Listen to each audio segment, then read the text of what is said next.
Hey guys, this is John, and I'm playing YankeeColts in the 15-minute pool on ICC. Let's open with C4. Let's play in English in this game.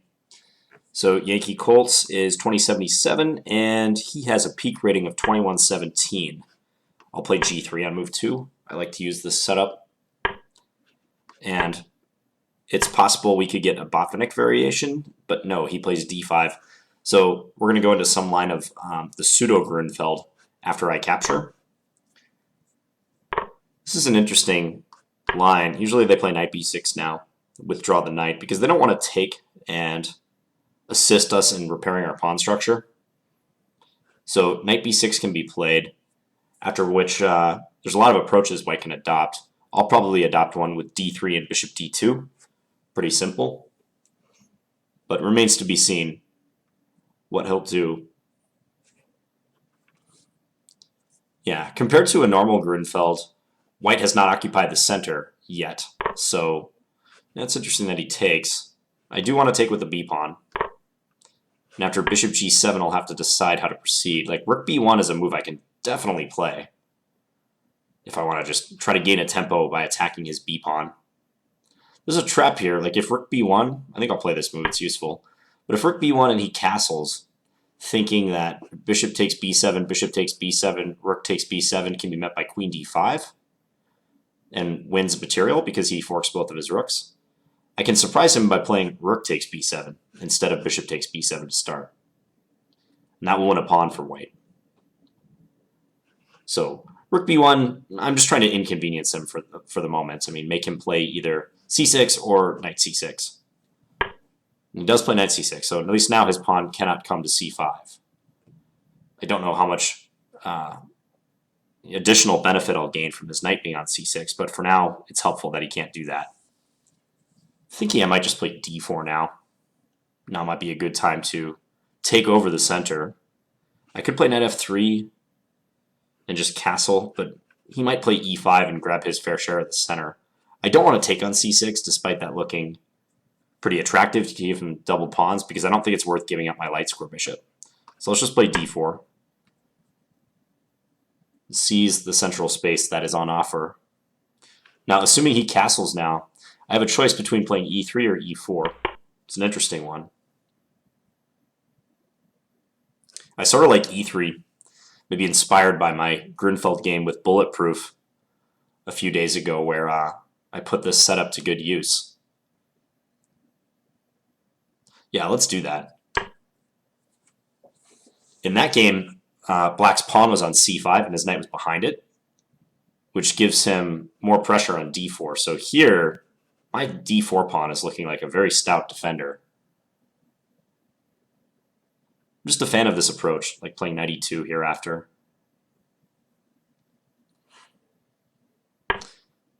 Yeah, so a few issues to solve with his development. Queen d7 is interesting. Point of queen d7, I believe, is he wants to go b6 and bishop b7 is his plan. So let's say knight e2, b6, castle, bishop b7.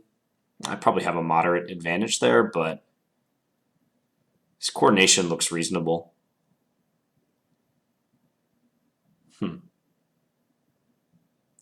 I can play queen a4, debating whether it's worth it to play that move, just to try to mess with his development. Stymies his attempt to play b6. So if queen a4, knight takes d4 with a discovered attack on my queen doesn't work because I can trade. If he goes knight c2, I have king d1, bishop takes d7, king takes c2, and he loses material. So he will not play that. What else can happen? Queen a4, he might go queen f5. At the very least, I have e4 then.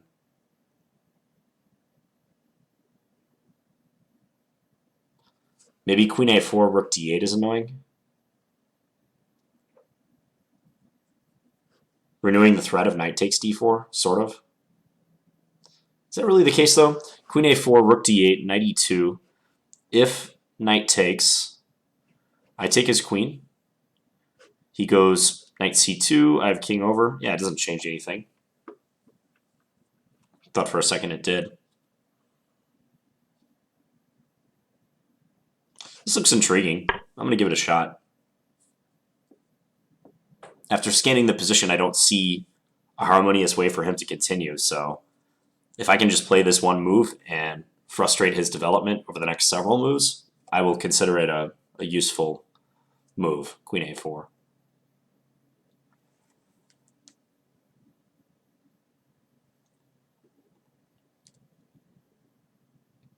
I'm thinking he'll probably move his queen somewhere in a bid to get his bishop out.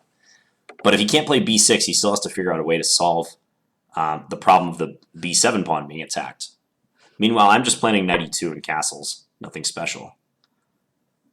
Okay, that move is interesting because he's allowing me to take and then take on b7, but he has rook b8 after that, or just take and then bishop c6. So I can't win a pawn by doing so. Maybe I can just go queen to b3 now. Just avoid a trade. Again, I don't want to help his development out. I'd rather sit back and make him spin his wheels trying to figure out how to get out of this. Yeah, let's just withdraw the queen. Still attacking b7, though I don't have plans to just win that pawn right away.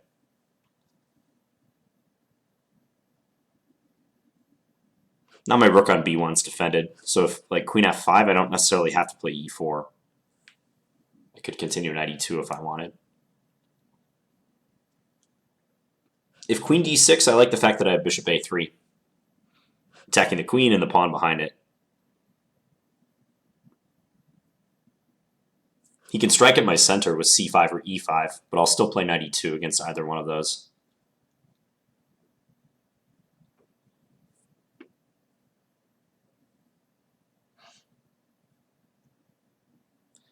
This sort of maneuver I just did, queen a4 to b3, it's not something I see low-rated players doing too often, but it's basically recognizing that his position is harder to coordinate than mine is. So it's worth it for me to refrain from exchanges and try to anticipate how he's going to get his pieces out. Like with that queen d7 move, I was anticipating he was going to play b6, bishop b7, and taking appropriate action against that. I haven't harmed my position in any way. It does cost me some time, this is true, but I think it's better to do this and stop him from coordinating while I have a chance.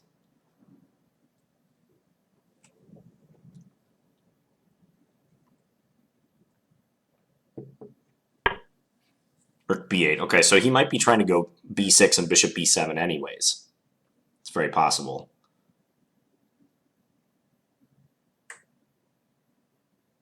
I think I'll just play knight e2 against this. Just checking to see if anything else. Bishop h3 is always interesting, but feels wrong, so I won't play it. Yeah, let's go ahead and play knight e2. Anticipating b6. And after b6 castles, bishop a6 doesn't bother me. I'm going to have c4 at the very least. So I think bishop b7 will be played. I might play e4 then, just to stop him from trading. a7 is also undefended, so it did cross my mind that queen a3 might come in handy at some point, especially if it were to attack e7 at the same time. Double attack.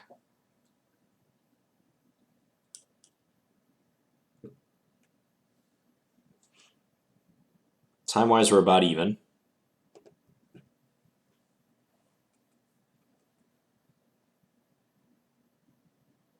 Maybe he's debating whether he should play b5 or not.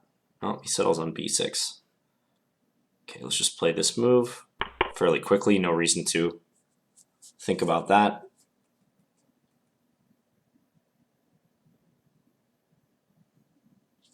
Yeah, I think I would like to keep the light square bishops on board if I can. So if bishop b7, the tentative plan right now is to play e4. Also gives me options with my dark square bishop. Maybe I can park it on e3. That would be a good square. Okay, so he's playing bishop a6.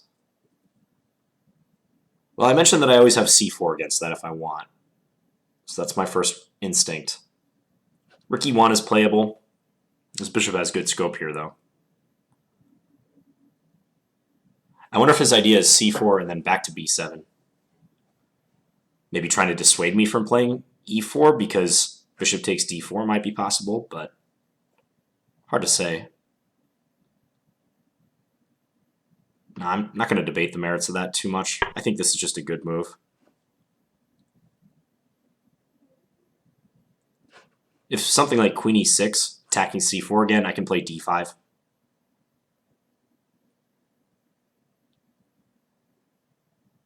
If bishop b7, e4, bishop takes d4, it'd be very interesting to play just knight takes d4, queen takes d4, bishop b2, and try to gain compensation and counterplay down the long diagonal, which has been weakened by him. I'm only giving up one pawn there, but his dark squares will be weak indefinitely. Okay, this is a weird plan. He's threatening knight a5. Fork on my queen and my pawn. He's also taking away squares from this piece, though. But I have to respect this threat. This is creative. It's a creative idea from YankeeColts. Thinking bishop d2. So if knight a5, I could just take it and take on b8 after that. If bishop d2, knight c5, I can just drop my queen back. The point of knight c5 is that if pawn takes, he has queen takes d2. But yeah, I can just drop my queen back. If bishop d2, pawn c5, I can always push d5. I can always do that.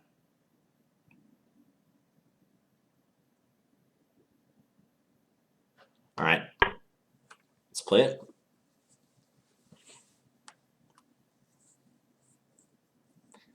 I didn't anticipate this at all. Bishop a6 and knight b7. It looks really weird, but it may have some merit. Maybe he'll put the knight on d6.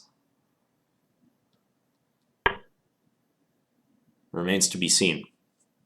Yeah, he might well do that. Knight on d6 and then prop up the b5 move. It's definitely unusual. Really wish I could play queen a3, but he just takes on c4.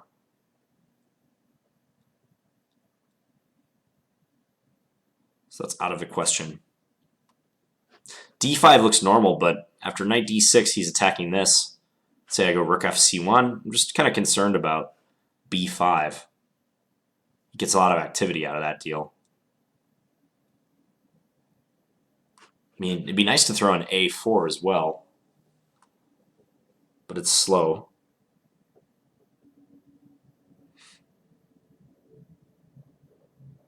So let's say I play rook fc1. Or rook bc1 even. Let's say rook bc1. If he takes on d4, I take. He takes with his bishop. Or maybe I take with my knight. Let's say I take with my knight. So I'm sacrificing a pawn, but I feel like I get some pretty decent compensation out of that. Let's speculate on that move. Just want to make sure I use the right rook. Maybe I should use the other rook so that if rook fc1, knight d6, I can take on c5. And if he takes back, I can take on b8. But then again, if rook fc1, he takes d4 twice, I'd rather my rooks be on different squares. You know, I think I can make that position work, though. So I'll do this. It's useful to keep the rook on b1 for now. If he plays some neutral move, like say rook fd8 or rook fc8, my plan is to go d5 so that knight d6 can be met by a4. And then I won't have to worry about b5. I'm really trying to stop the b5 move.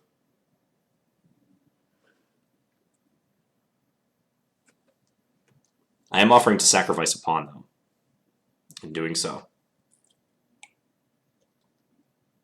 And I'm looking at a couple of different possibilities after he takes the pawn. So c takes d4, e takes d4. Or I think we said knight takes d4 is better, so let's say knight takes d4. Bishop takes d4. E takes d4. Okay, never mind. Moot point. Yeah, I can take here, though. Is he going to take on c4? Maybe that's his plan. So my bishop is hanging on d2.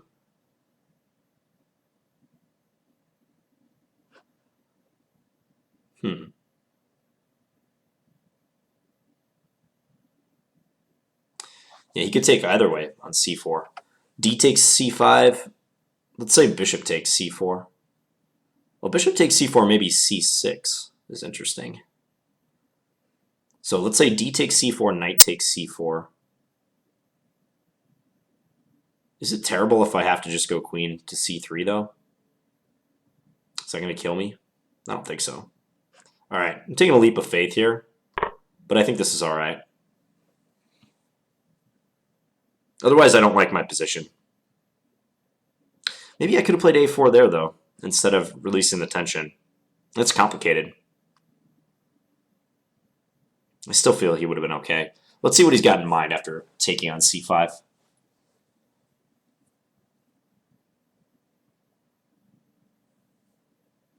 I noticed this guy's 5-minute rating wasn't so high, so I feel like if it gets into something tactical with little time, I have the advantage. Okay, so I can take on b8 and get 2 rooks. This is a no-brainer. Because check. If I don't do that, I'd probably just lose c4. That's clearly not what we're looking for. I might lose c4 anyways now, but if bishop f8, maybe I can go e4 and get my dark square bishop working towards bishop h6. e4, he can play queen here, though.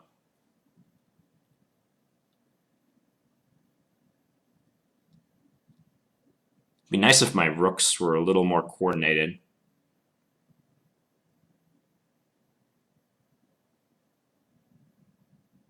It would be also nice if c4 wasn't hanging.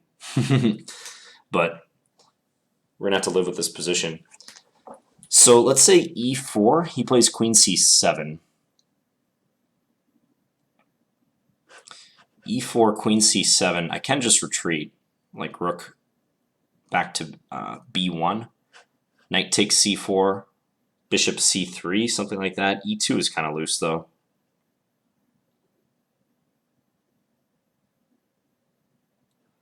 All right, let's do this, though. 5 minutes left. Just a real caveman-like idea, bishop h6. I don't think my bishop would be doing much on c3, so I don't like that as much. So knowing that queen c7, rook cb1 can be answered by putting something on b7 for him. Like bishop b7, let's say.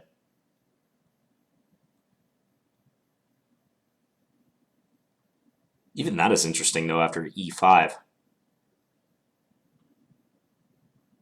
I shouldn't speculate on that, though, I don't think.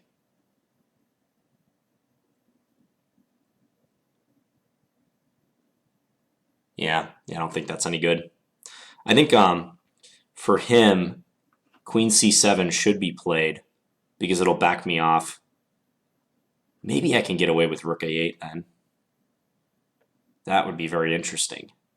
If bishop b7, rook takes a7. Queen b6. Rook back to a3. Queen b2. That's a double attack on my rook on a3 and the bishop on d2. It's going to get messy. Really thought he'd want my rook off the back rank, but he's saying he's okay with that for now. Okay, I see some ways my position can now develop, though. Let's say bishop c3 check, f6, and then knight f4, idea bishop h3. I feel like my pieces might come to life by doing so.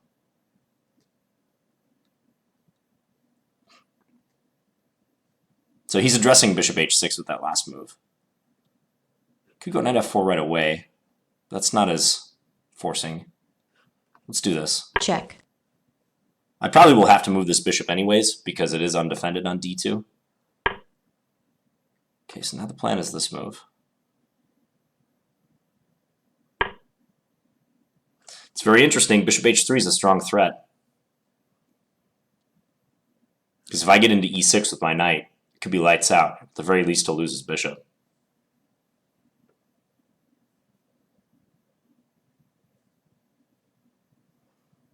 Yeah, I'm liking this. This is one of the dangers in giving your opponent lots of pieces for the queen. I know I have 2 rooks for the queen. The minor pieces have less to do with it, but if they gain the initiative, it can be hard for you real fast. Okay, so lots of moves here. e5 comes to mind immediately, so does bishop h3. He's played that quickly, so if e5, he takes, I take, king here. Don't see a crushing move then. Bishop h3, on the other hand, he has to flee with his queen. Let's go bishop h3 first. Granted, he can go queen c7 now, though. Yeah, that might have been inaccurate by me. I should have played e5 first, based on that. Because he can take on e4. Annoying. After queen c7, let's say.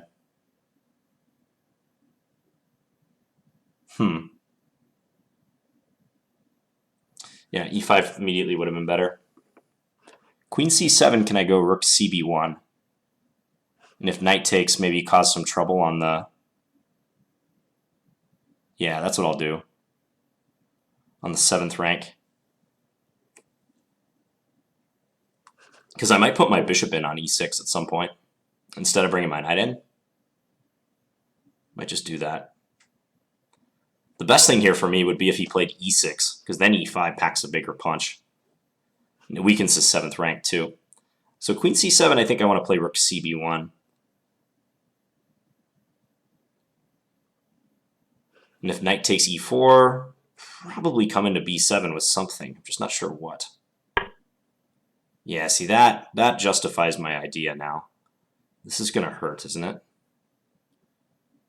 Just want to get my move orders right. I can also play bishop takes f6 now. King takes, rook takes f8.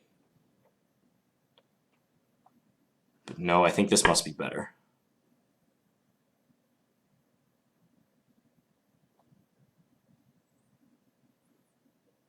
Lots of trouble on the 7th rank now.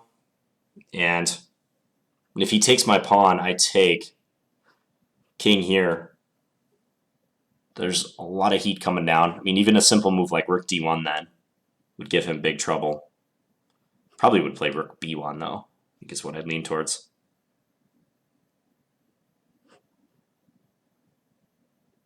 And my rook would be attacking his bishop. So there's that to consider as well. Yeah, I see a forcing line after that I could do if I want to get rook, knight, and bishop versus queen. So f takes e5, bishop takes e5 check, king f7, rook takes f8 check, king takes f8. This might happen. So king f7, rook takes f8 check, king takes f8, bishop takes d6 check, queen takes d6, rook takes c4. That might be the simplest way to get rid of everything. I mean, I feel like his position might collapse in different ways too, but this is a real simple one I see. Rook d1 also looks really good though. Not sure about rook d1, queen a4, however. So rook takes f8, king takes f8, bishop takes d6, queen takes d6, rook takes a4. There's no tricks, right? Queen d1, I always have bishop f1 if necessary. Yeah, there's no tricks there. Check. Okay, let's do this. Check. So I'm simplifying the position pretty considerably. He can throw an e5 right now if he wants. I did see that I always have knight e6 check, but e5 is like somewhat awkward. Check. I can just do this and then go take the c5 pawn. That's no problem. Probably take it with my knight too. Yeah, he resigned. All right, yeah, tactical flurry at the end. I'm at 23-47 after that game. Let's have a look. So I open with the English, And he decides to take it into like they call this the Pseudo-Grunfeld.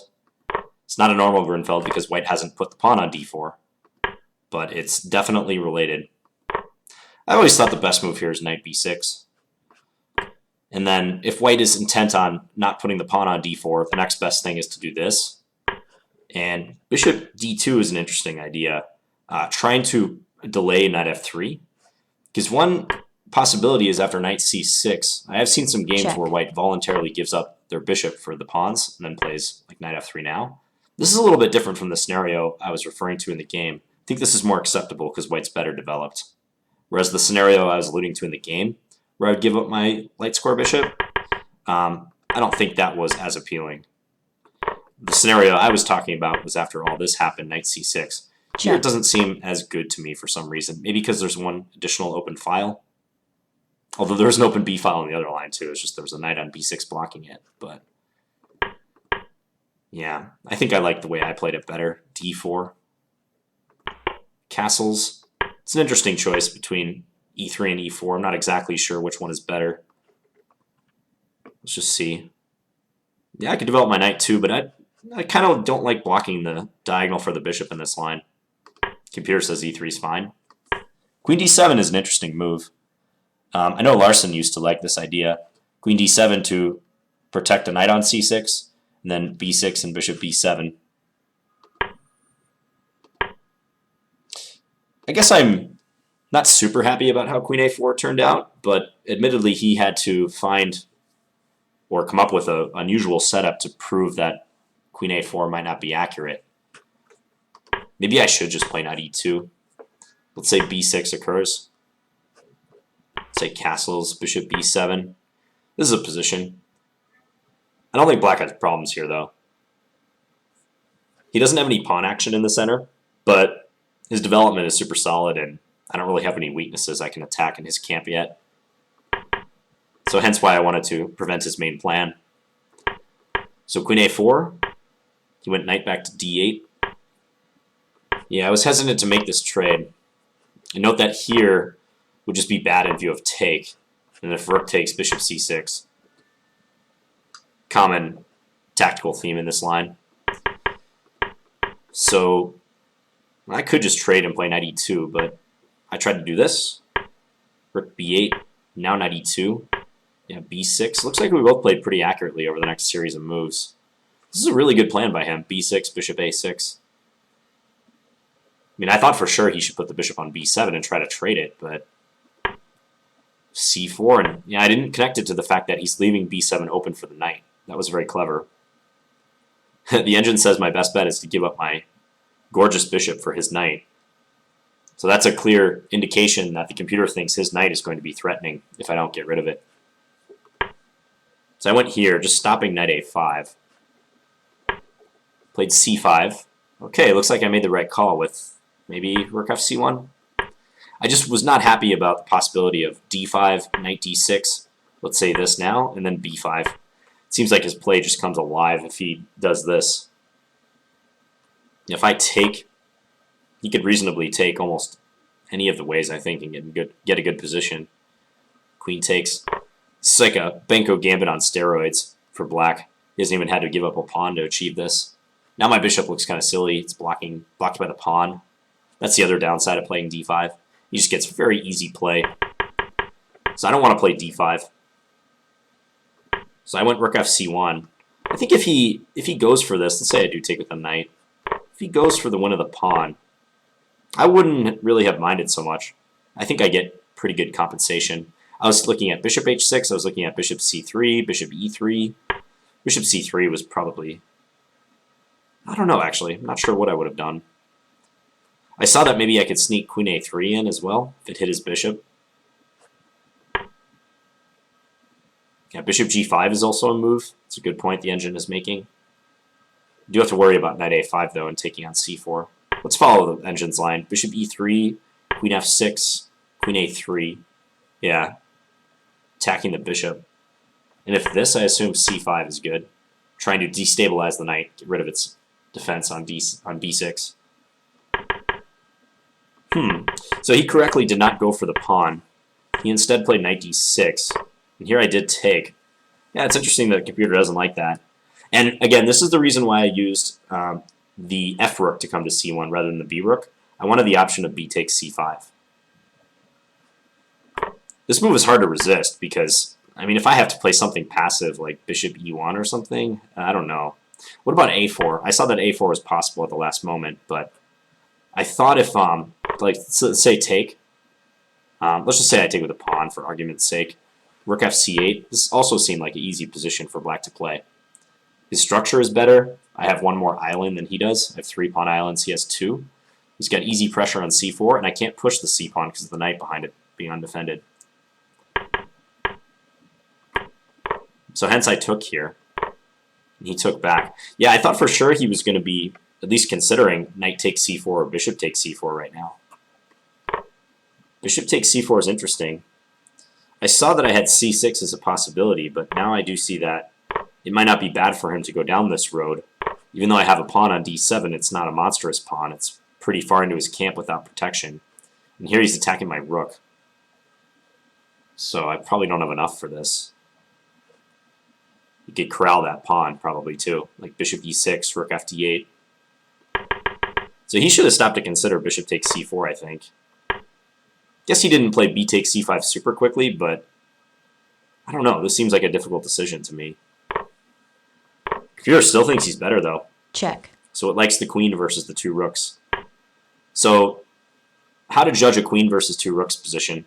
The usual indicator is how many weak pawns there are in the position. If there are a lot of weak pawns for one, the side with the rooks, then the queen has an easier time of it because they can often go and attack those pawns.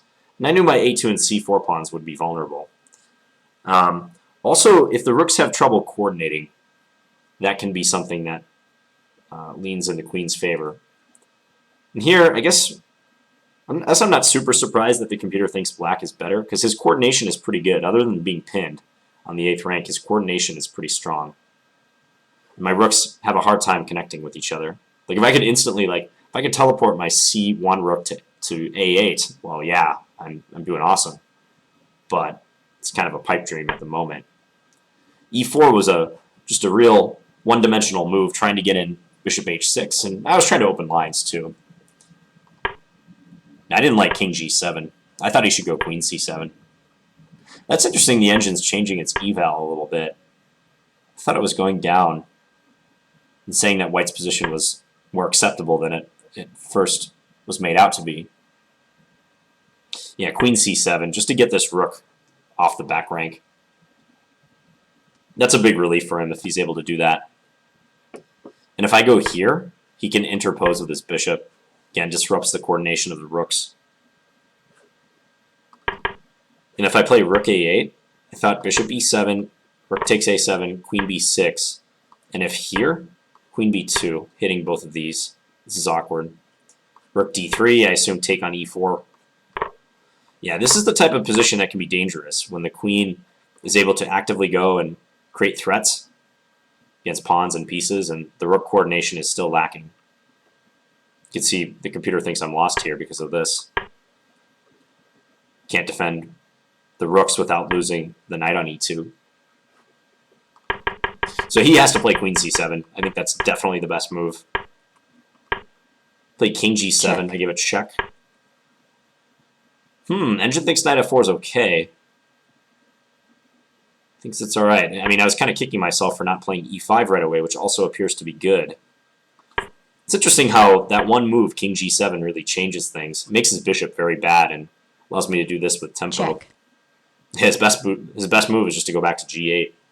But little chance of him doing that now that he's committed to king G7. So why is this okay if after bishop H3 I thought queen C7 was good? Oh, okay. It's because I was debating E5 here. That's right.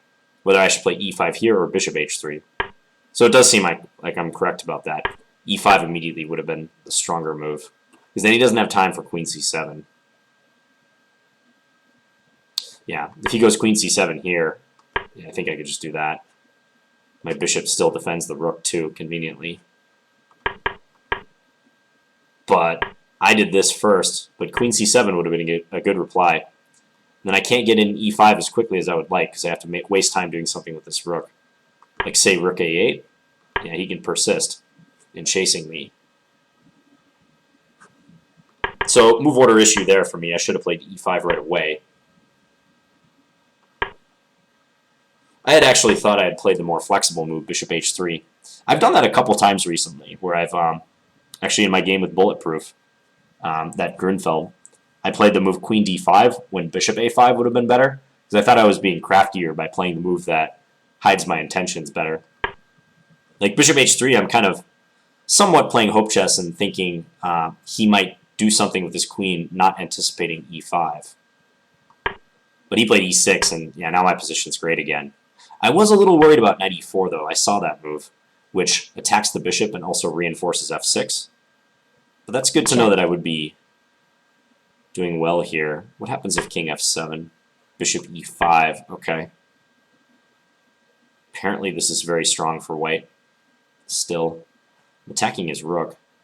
What if something like this? Just check. Check. His position's collapsing. Here, check. King d8, rook cb1. Letting him take on f2. I'm still winning, though. It's kind of crazy. Wow. I guess because I'm threatening, like, check, and then the other rook comes in. King flees to c6, check on c7, that would be mate. Yeah, so that's the threat. Rook b8, king d7, rook 1 to b7 check, king c6, rook c7 mate. He has a hard time stopping that.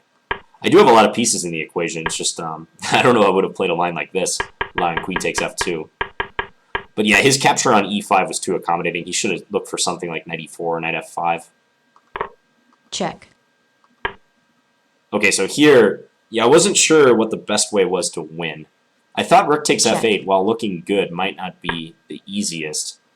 This is a nifty one, too, that the engine suggests. Yeah, I didn't see that. Like, eliminate the defender of e6. Check. So this would also have been strong, because his bishop's under attack. Yeah, I'm just going to be up, what, an exchange? King takes e6. Yeah, bishop a1. It says this is winning, but, you know, we would have very little time left at this point. Could be a little tricky to make sure his knight, c-pawn, and king don't cause me too much trouble. I think I like the line I played because it's simple. Check. And it clears a lot of the pieces off the board. Check. It's all forced, too. Yeah, I think he's busted. He's likely to lose the c or the e-pawns or both. He could throw in this check, but I always have bishop f1 if I want it. Yeah, and even if he comes back to defend, like this can be met by rook takes c5. Because if queen takes, I have knight takes e6 check, winning the queen, the fork. Yeah. e5, rook d5. Okay. Yeah. I'm glad I saw that rook takes f8 move at the end. Check. Yeah, and after e5, knight e6 check, he resigned. I was planning on, say he played king e7, I was planning on taking here with the knight. And if check, just playing bishop f1. Notice that king g2 would not be as good because of this move. Fork on the king and rook. And if the rook blocks, then queen takes here, and it's an entirely new ball game. But bishop f1, and I would slowly look to clean up his pawns. And I think I would succeed because it's pretty straightforward. I have everything defended. I can defend my a pawn too if necessary. He can't push his e pawn. This would be a straightforward win for white, as long as I keep his counterplay under wraps. So summing up this game, yeah, this is one that might deserve further analysis because it was pretty complex. I'm impressed that he found bishop a6, and then knight b7, and then c5. This was a great idea. Gave me lots of problems to deal with. I just think his mistake was taking on c5. I think he should have gave some serious thought to bishop takes c4, or maybe knight takes c4. And as far as how I can improve in this line, I'm guessing queen b3. Queen a4 might have been okay, but queen b3 was a little too sophisticated, I think. Yeah, and also maybe I shouldn't put the pawn on c4. I should maybe play rook e1, and positions roughly equal, I'd say. All right, well, I hope you guys enjoyed this Pseudo-Grunfeld battle. I'll be back tomorrow with another 15-minute game. If you have any feedback, feel free to leave it in the comments. Thanks for watching, guys. Bye.